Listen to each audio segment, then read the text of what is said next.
ఇంకా జ్ఞాపకం చేస్తాం తర్వాత దినాలు.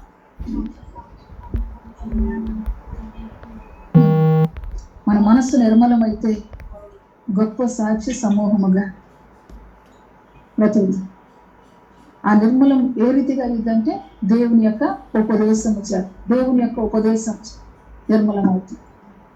ఆ నిర్మలమయ్యే ఉపదేశం చేత మనం బ్రతకడానికి దేవుడు దినము కూడా సహాయం చేస్తూ ఈ ఉపదేశం చేత నిర్మలత్వంగా చేసి గొప్ప సాక్షి సమూహముగా ఆయన బలపరుస్తూ సహాయం చేస్తూ ఉన్నాడు.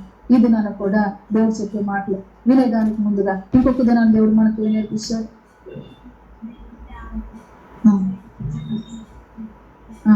దేవుని ఆజ్ఞ ఏమై ఉంది? దేవుని ఆజ్ఞ మనిషికి ఏమై ఉందంటే దీపమై ఉంది. దీపమై ఉంది. దేవుని యొక్క ఉపదేశము మనుషులకు ఏమైందంటే వెలుగై ఉంది. దేవునికి మహిమ కలుగునే ఆజ్ఞ నేను చెప్తూ వచ్చు. దేవుడు యెహోషువకు ఆజ్ఞాపిస్తూ వచ్చాడు, ఉపదేశం చేస్తూ వచ్చాడు. నీ ఎదుటి ఎవరు నేను నీతో ఉన్నాను, నేను విడువను, నిన్ను ఎడవాయనని చెప్పేసి ఉపదేశం చేస్తూ వచ్చాడు. ఈ ఉపదేశమే తనకేం కలిగించింది? వెలుగును కలిగించి దేవునికి మహిమ కలిగింది. దేవుని యొక్క ఆజ్ఞ దీపముగాను ఉపదేశం వెలుగుగాను. ఆ వెలుగు తన మీదకి వచ్చింది కాబట్టి ప్రజలు ఏం చేస్తూ ఉన్నాడు? నేను నా ఇంటి వారు యెహోవాను సేవిస్తాం. మీరు కూడా దేవుడు మనకి ఈ విధంగా వెలుగుగా మనతో ఉన్నాడని నేర్పిస్తూ నడిపిస్తూ వచ్చాడు. నీవు బ్రతికించడానికి చెప్పిన మాటలు ఇవి. దేవునికి మహిమ కలుగునగాక. మళ్ళా జ్ఞాపకం చేస్తున్నాడు. ఈ 7 దినాల ఉపవాస ప్రార్థన కూడికలో మనల్ని ఆయన దగ్గరకు తీసుకొని ఆయన నామ మహిమార్థంగా బ్రతకటానికి ఇంకొక మాట చెప్తూ వచ్చాడు. మొదటి చెప్పిన మాట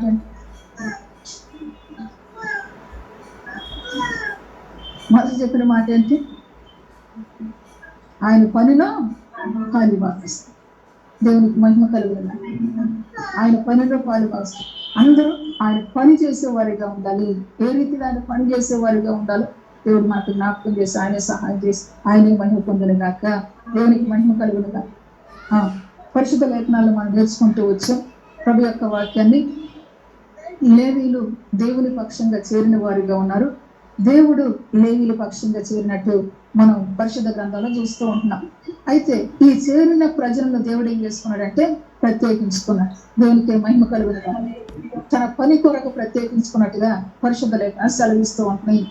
ఆ దేవుని పక్షంగా మనం చేరేది ఎట్లా, ఏ విధంగా అనేది మనం చూసినప్పుడు, దేవుని పక్షంగా మనం చేరేటప్పుడు మనము నేను నీ దానినే లేక నేను నీ వాడినే అని చెప్పేసి వెళ్ళి అక్కడ నుంచుంటే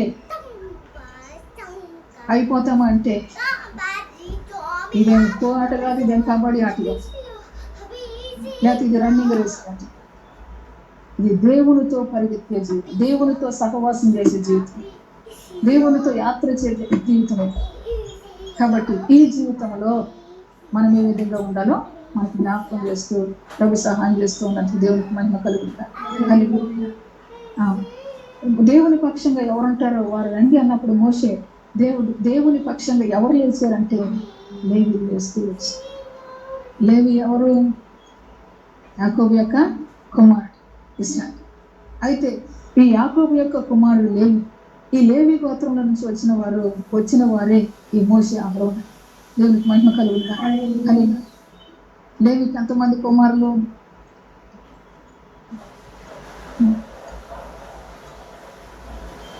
ముగ్గురు. ఎవరెవరు వాళ్ళు?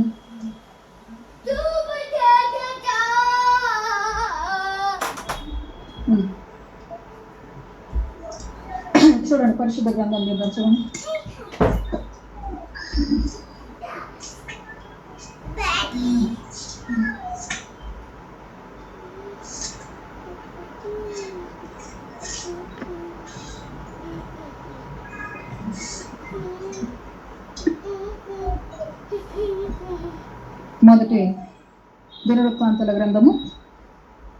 మొదటి దినవృత్తాంతాల గ్రంథము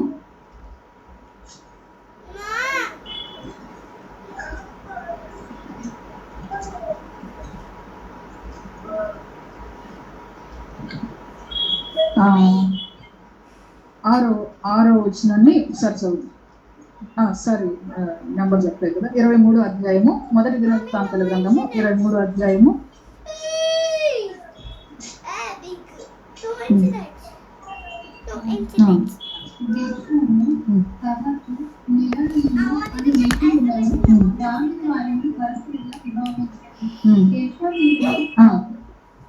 వరుసలుగా విభాగించను. ఇప్పుడు ఈ ఈ ఈ ఈ మాటలు మనకు చెప్పేటప్పుడు దేవుడు మనకు జ్ఞాపకం చేస్తూ ఉంటున్నాడు. లేవి కుమారులు గెర్షోను, కహతి, మొరారి. ఈ కహతి వంశముల నుంచి వచ్చిన వారే. మరి తర్వాత 12వ వచనం చదువుదాం సార్. చూడండి 12వ వచనం.